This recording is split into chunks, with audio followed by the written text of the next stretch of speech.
بسم اللہ الرحمن الرحیم الحمدللہ رب العالمین وصلی اللہ علی محمد وآلہ الطاہرین اللہم صلی علی محمد. ابھی تک جو کچھ انہوں نے بیان کیا ہے اگر اس کو خلاصہ کیا جائے ٹھیک تو وہ خلاصے دو دعووں میں ہوتے ہیں. سمجھ رہے ہیں؟ پوری گفتگو کا نچوڑ دو باتوں میں ہے.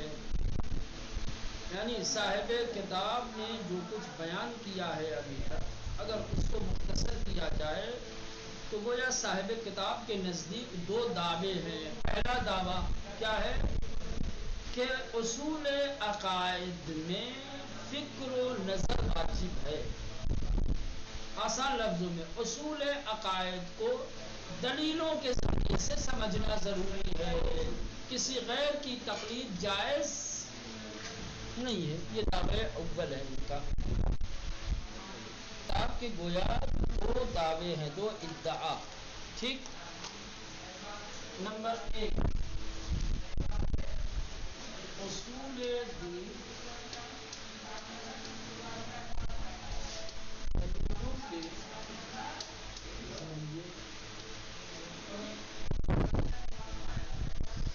سمجھنا واجب ہے. غیر کی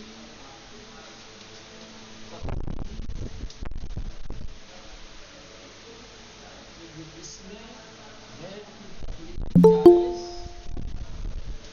نہیں ہے. یہ پہلا دعویٰ ہے. کہا ہے کہ اصول دین دلیلوں کے ذریعے سمجھنا واجب ہے. یہ دعویٰ. دوسرا دعویٰ کیا ہے؟ یہ جو اصول دین کو دلیلوں کے ذریعے سمجھنا واجب قرار دیا گیا ہے, یہ واجب کہاں سے آیا؟ اس نے کہا کہ واجب یہ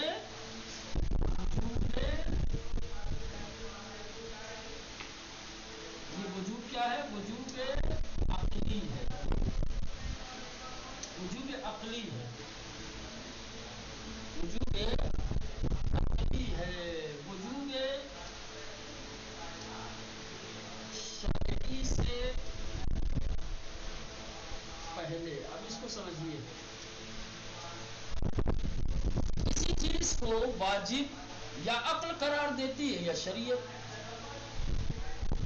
ٹھیک. اگر انسان کی عقل کسی امر کو واجب قرار دیتی ہے, اس کا شریعت سے کوئی تعلق نہیں ہے, تو کہا جائے گا وجوب عقلی. اور اگر عقل درک کرتی ہو یا نہ کرتی ہو, شریعت اسے واجب قرار دیتی ہے تو اسے کہا جائے گا وجوب شرعی. یہ جو اصول دین کو دلیلوں کے ذریعے سے سمجھنا واجب قرار دیا گیا ہے, یہ دونوں طریقے سے واجب ہے. لیکن پہلے وجوب عقلی ہے, پھر وجوب شرعی ہے. یعنی دو دلیلیں ہیں اس کے لیے. اصول دین کو دلیلوں کے ذریعے سے, علم و معرفت کے ذریعے سے جاننا اور سمجھنا واجب ہے. یہ واجب عقلی بھی ہے اور واجب شرعی بھی ہے. لیکن واجب عقلی پہلے ہے, واجب شرعی بعد میں. تو جب واجب شرعی بعد میں ہے تو گویا یہ بعد والی دلیل پہلی والی دلیل کی تائید کرنے والی کہی جائے گی. کیا کہی جائے گی؟ تائید اور تاکید کرنے والی. عقل نے واجب قرار دیا کافی ہے, شریعت بھی اس کو واجب قرار دے رہی ہے. تو شریعت کی جو دلیل ہے یہ دلیل شرعی, دلیل عقلی کی مؤکد اور مؤید کہلائے گی. کہا جائے گا کہ یہاں پر دلیل شرعی دلیل عقلی کی تائید کرنے کے لیے ہے. پہلا ہے دونوں, بس خالی اتنا فرق ہے کہ پہلے یہ وجوب عقلی ہے, پھر وجوب شرعی ہے. یعنی شریعت اگر واجب قرار نہ بھی دے تو ہماری عقل اس بات کو واجب قرار دیتی ہے کہ اصول دین کو عقلی دلیلوں کے ذریعے سے سمجھا جائے. ٹھیک, سمجھ آئے بات؟ چلو دیکھتے ہیں. الاول پہلا دعویٰ جو ہے وجوب النظر والمعرفت فی اصول العقائد. اصول عقائد میں علم و نظر واجب ہے. علم و نظر واجب ہے کیا مطلب؟ معرفت اور نظر واجب ہے یعنی دلیلوں کے ذریعے سے جاننا واجب ہے. نظر اور معرفت سے مراد کیا ہے؟ دلیلوں کے ذریعے سے جاننا. ولا یجوز تقلید الغیر فیہا. اصول عقائد میں غیر کی تقلید جائز نہیں ہے. تو یہ ایک دعویٰ ہو گیا. دوسرا دعویٰ ان ھذا وجوب عقلی جن. یہ جو اصول عقائد کا دلیل کے ذریعے سے جاننا واجب ہے یہ وجوب عقلی ہے. قبل ان یکون وجوبا شرعیا. قبل اس کے کہ وجوب شرعی ہو. ٹھیک. شریعت آ کر کے اصول عقائد کو دلیلوں کے ساتھ جاننے کو واجب قرار دے اس سے پہلے ہماری عقل اس چیز کو واجب قرار دیتی ہے. کیا مطلب؟ ایلا یستقی علم من النصوص الدینیہ. یعنی نصوص دینیہ کے ذریعے سے کیا ہے اس کا وجوب ثابت نہیں کیا جائے گا. پہلے ایسا نہیں ہے کہ نصوص دینیہ نے نصوص دینیہ یعنی دین کی تعلیم قرآن سنت. نصوص دینیہ یعنی قرآن ایسا نہیں ہے کہ قرآن سنت جو ہے اصول عقائد کے علم کو کیا ہے عقلی طور پر واجب قرار دیا ہو. وَإِنْ كَانَ يَصِحُّ ہو اگرچہ یہ بات صحیح ہے کہ ان یکون مؤیدا بہا بعد دلالت العقل کہ ہم نصوص دینیہ کے ذریعے سے دلائل عقل کے بعد کیا ہے نصوص دینیہ کے ذریعے سے اس کی تائید کریں. یعنی یہی چیز جو میں بتا رہا ہوں دینی نصوص یعنی قرآن و سنت کے ذریعے سے یہ وجوب پہلے ثابت نہیں ہے بلکہ عقلی دلیلوں کے ذریعے سے اس کا وجوب ثابت ہے.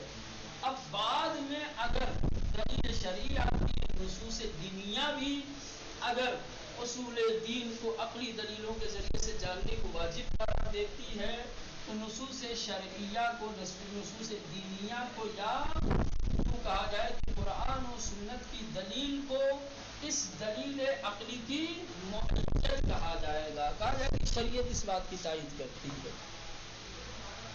اس کا وجوب پہلے عقلی ہے پھر شرعی ہے. پہلے عقل نے اس کو واجب قرار دیا ہے پھر قرار دیا. ٹھیک. اب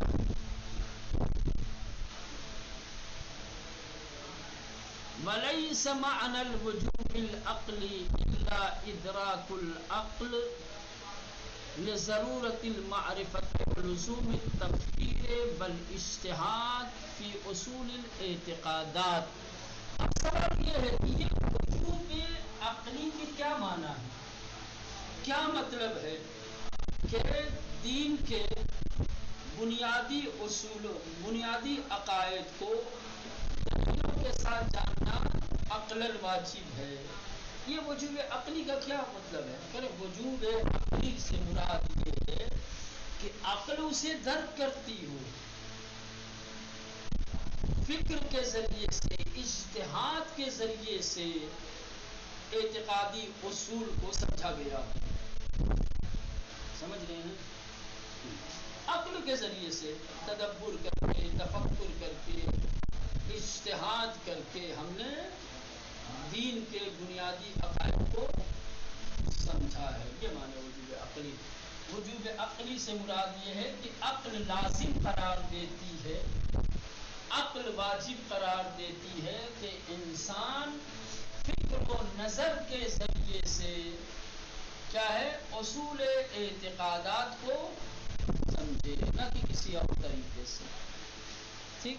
وَلَيْسَ مَعْنَى الْوُجُوبِ الْعَقْلِ اور وجوب عقلی کے معنی نہیں ہے الا مگر کیا معنی ہے ادراک العقل عقل اسے سمجھتی ہو عقل اسے درک کرتی ہو عقائد کو، لضرورت المعرفت ولزوم التفکیر بل اجتہاد فی اصول الاعتقادات، اعتقادات کے اصول میں اجتہاد یا لزوم فکر یا علم و معرفت، عقل درک کرے فکر و نظر کے ذریعے سے، اجتہاد کے ذریعے سے انسان اعتقاداتی اصول کو سمجھے، یہ معنی ہے وجود عقلی کے۔ اب یہاں سے عقیدتنا فی التقلید بالفرع، ہمارا عقیدہ دین کے فروعی مسائل میں تقلید کرنے کے سلسلے میں ہے، دین کے فروعات میں تقلید کے سلسلے میں ہمارا کیا عقیدہ ہے۔ تو یہ خلاصہ کلام یہ ہوا کہ اصول دین، اعتقادات دینی یا کیا ہے اصول اعتقادات میں دو چیزیں ہیں، کیا ہے اصول دین۔ کل بحث کا اگر خلاصہ کیا جائے تو اصول دین کے لیے پہلی بات، اصول دین کو عقید کے دلائل کے ذریعے سے، دلائل کے سمجھنا ضروری ہے، سمجھنا واجب ہے۔ ایک تقلید غیر جائز نہیں، تقلید جائز نہیں ہے، ایک چیز۔ دوسرے اصول دین کا عقلی طریقوں سے سمجھنا جو واجب ہے، یہ واجب عقلی ہے، واجب عقلی ہے۔ پس ہر انسان کے لیے، پس ہر انسان کے لیے لازم و ضروری ہے کہ وہ اصول دین کو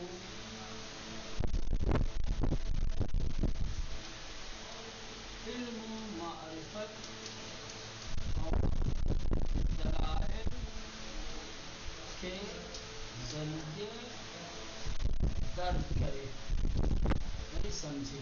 یہ پورے سبق کا خلاصہ یہ 3 لائن میں پڑھایا ہے۔ اصول دین کو دلیلوں کے ذریعے سے جاننا اور سمجھنا ضروری ہے۔ انسان کو چاہیے کہ اپنی عقل کو بروئے کار لائے اور دلائل کے ذریعے سے اصول دین کو سمجھے، کرے، اس پر ایمان لے آئے، کسی اور کی تقلید نہ کرے۔ اب یہ جو بحث ہے یہ وجود عقلی ہے، یہ جو کہا گیا ہے کہ اصول دین کو کیا ہے دلائل کے ذریعے سے جاننا واجب ہے، تو یہ واجب عقلی ہے پہلے، واجب شرعی بعد میں ہے۔ اب یہ جو واجب شرعی ہے وہ واجب عقلی کی مؤید ہے، تائید کرنے والی، اور مؤکد ہے، تاکید کرنے والی، اس سے اور وزن بڑھ جائے گا ہماری وجوب عقلی کا۔ وإلا اگر وجوب شرعی نہ بھی ہوتا، شریعت نے اگر واجب قرار نہ دیا ہوتا تو ہماری عقل اس کے وجوب کے لیے کافی تھی، ہماری عقل ہمیں حکم دیتی ہے۔ ٹھیک، تو یہ پورا خلاصہ ہے۔ اب اصول دین کے مرحلے طے ہو گئے، اب فروع دین کہا تھا نا، الاجتہاد والتقلید۔ شروع میں کیا کہا تھا؟ ہاں ہیڈنگ لگائی جو تھی، ہیڈنگ التمہید میں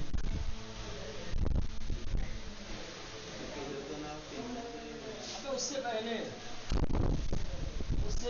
کوئی ہیڈنگ تھی تمہید جہاں تھی، کہاں سے شروع کیا ہے؟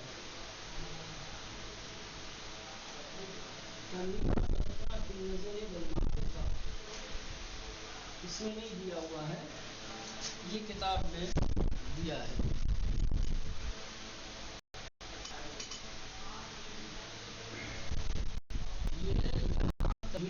ہوا ہے المقدمہ فی الاجتہاد والتقلید،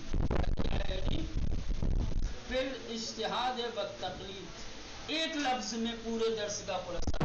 اصول دین میں اجتہاد لازم ہے، اصول دین میں اجتہاد چلتا ہے، اور فروع دین، فروع دین میں کیا ہے نا؟ اصول دین میں اجتہاد یعنی ہر شخص کے لیے لازم ہے کہ وہ دلائل کے ذریعے سے، فروع دین میں تین راستے ہیں، ایک تو خود اجتہاد ہے، اجتہاد انسان اتنی علمی لیاقت اور صلاحیت اپنے اندر پیدا کرے کہ شریعت کے فرعی مسائل کو قرآن و روایات سے استنباط کر سکے، بھائی مجتہد بن جائے۔ مجتہد اگر نہیں بن پایا تو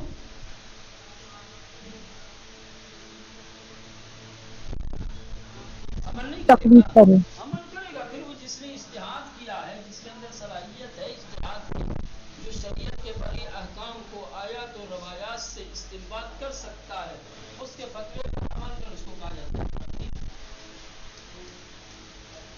ایک تیسرا راستہ ہے احتیاط،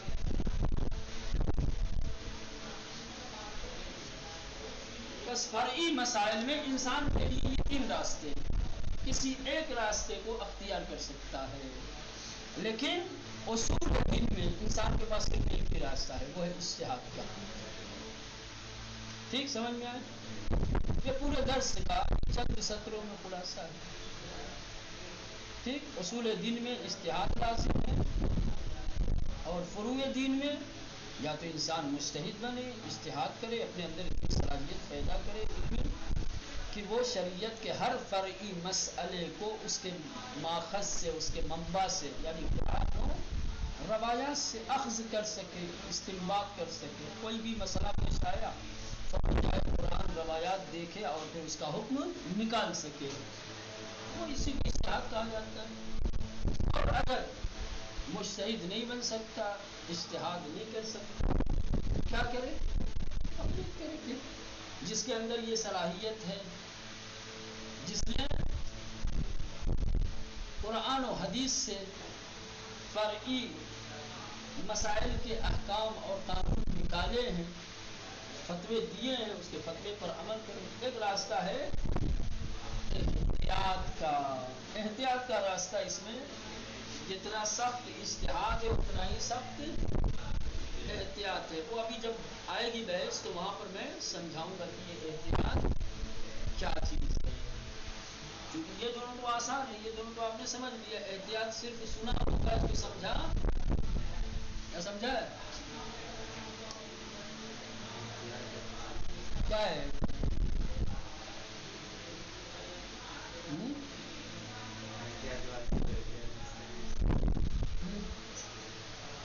احتیاط واجب، احتیاط مستحب، یہ تو فتویٰ دینے کا طریقہ ہے مجتہد کا، کسی چیز کو احتیاط واجب قرار دیتا ہے جب اس کو کوئی فتویٰ نہیں ملتا ہے،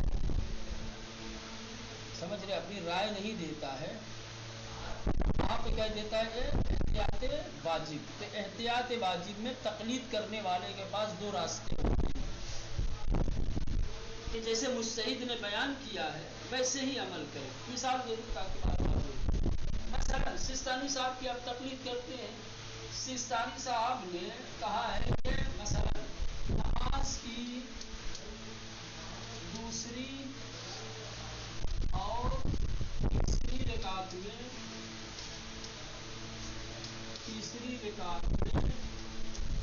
نماز کی دوسری اور تیسری رکعت میں تسبیحات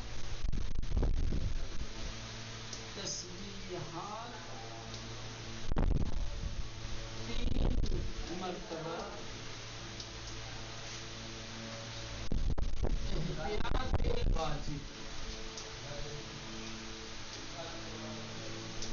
واجب کی بنا پر پڑھنا چاہیے۔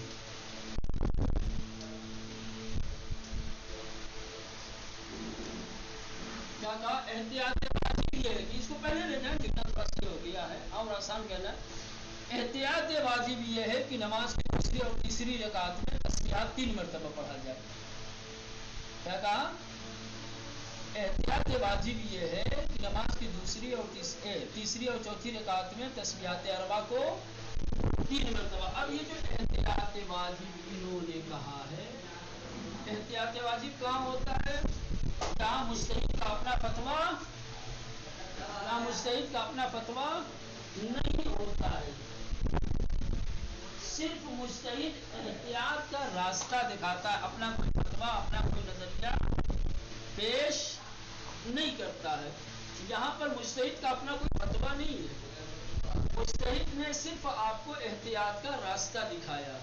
اب یہاں پر تقلید کرنے والے کے لیے 2 راستے ہیں، یا تو تقلید کرنے والا اسی احتیاط پر عمل کرے 3 مرتبہ پڑھے، یا دوسرا راستہ اس کے لیے یہ ہے کہ دوسرا مرجع جو عالم ہے جا کر کے اس کا فتویٰ دیکھے اسی سلسلے میں کہ دوسرے مرجع نے تیسری اور چوتھی رکعت میں تسبیحات پڑھنے کے سلسلے میں کیا فتویٰ دیا ہے۔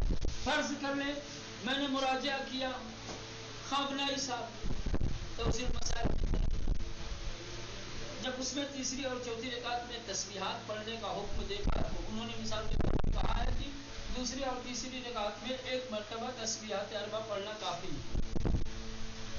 اب آپ چاہیں تو 1 مرتبہ بھی پڑھ سکتے ہیں، یہ 1 مرتبہ پڑھنا آپ کے مرجع کے فتوے کے مطابق نہیں ہوگا خامنائی صاحب، منتہا اس میں آپ کے مرجع نے اجازت دی ہے، ٹھیک۔ اور اگر 3 مرتبہ پڑھیں گے تو یہ آپ کے مرجع کے بتائے ہوئے احتیاط پر عمل ہوگا، فتوے پر نہیں، احتیاط فتویٰ نہیں ہوتا ہے۔ یہ صرف اور صرف مکلف کو حیرانی سے تردید سے نکالنے کا ایک راستہ ہوتا ہے۔ بھائی نہیں بیان کریں گے تو بیچارہ پریشان ہوگا کہ میں کیا کروں۔ احتیاط کا راستہ بتا دیا کہ بھائی اگر آپ کرنا چاہتے ہیں، اگر آپ نہیں بھی کرنا چاہتے تو ایک اور راستہ ہے آپ کے پاس، آپ جائیے دوسرے مرجع کا۔ لیکن جو احتیاط مستحب ہوتا ہے، احتیاط مستحب میں مرجع کا اپنا فتویٰ ہوتا ہے۔ کیا ہوتا ہے؟ مثلاً اسی میں مثال کے طور پر اسی کو بھی چینج کر دیا جائے، نماز کی دوسری اور احتیاط مستحب،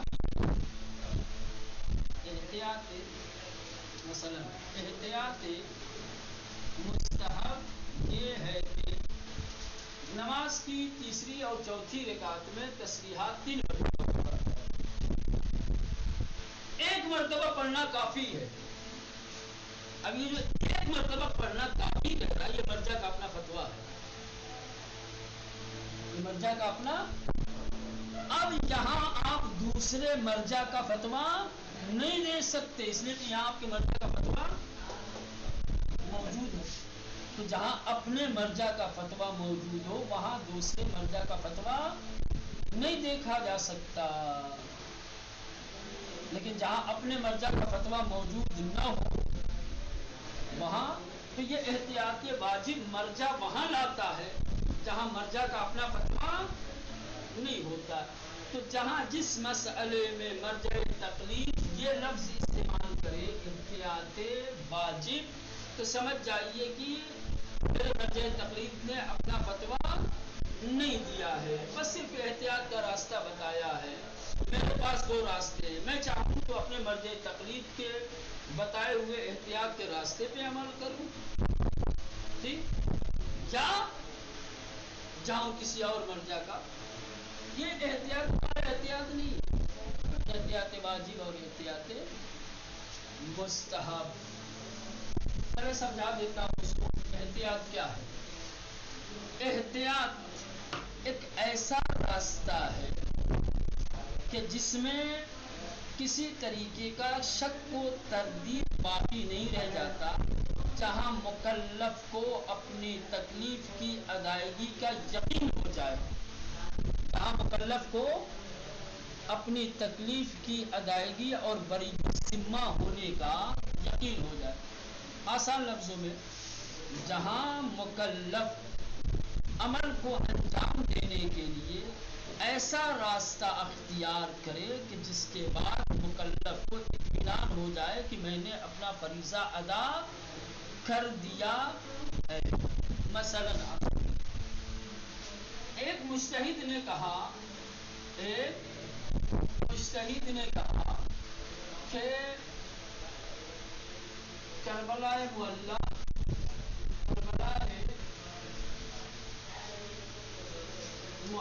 میں مسافر اپنی نماز قصر پڑھے،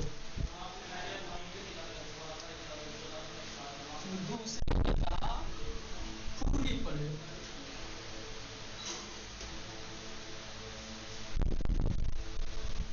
اب ایک شخص ہے جو نہ مجتہد ہے نہ مقلد ہے، یا ایک روایت میں آیا، ایک روایت کہہ رہی ہے کہ کربلا معلی میں مسافر نماز کیا ہے قصر پڑھے، ایک روایت کہہ رہی ہے پوری پڑھے۔